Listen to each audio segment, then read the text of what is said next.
In 2025, one NATO country is quietly building one of the most independent and advanced air forces in the region, but no one's really talking about it.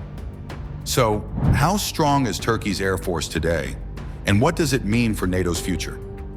Over the past decade, Turkey has transformed from a heavy buyer of Western tech to a producer of indigenous systems, especially in air power.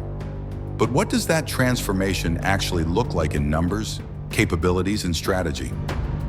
From building its own stealth fighter jet to deploying drones in real combat, Turkey's air power is becoming more independent and more strategic. Let's break it down.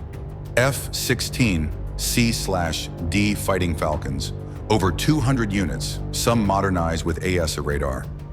KAAN stealth jet, TFX, prototype in test phase, planned IOC 2029. Bayraktar TB2 and Akıncı drones, combat-proven in Syria, Libya, Nagorno-Karabakh. Airborne early warning. Boeing 737 AEW and C, Peace Eagle. Air refueling, KC-135R. Stratotankers training fleet, TAI Hurkuş, T-38s. Impressive, right? But it's not just about what they have, it's how they plan to use it.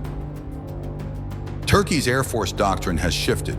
Instead of just defending borders, it now aims to project power regionally and even globally. The key? Drone-centric warfare and air independence. Turkey exports drones to NATO members and African nations, becoming a global UAV powerhouse. But how does this fit into NATO's overall power structure? In conflicts where manned NATO air forces hesitate, Turkish drones often take the first move. This gives Turkey leverage, militarily and diplomatically. Turkey's future air strength will revolve around one jet, KAAN, a fifth-gen stealth fighter aimed at replacing the F-16 and eventually rivaling the F-35.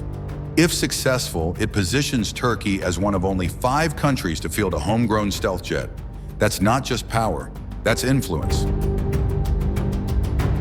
So, how strong is Turkey's Air Force in 2025? Strong enough to demand a new seat at NATO's strategic table?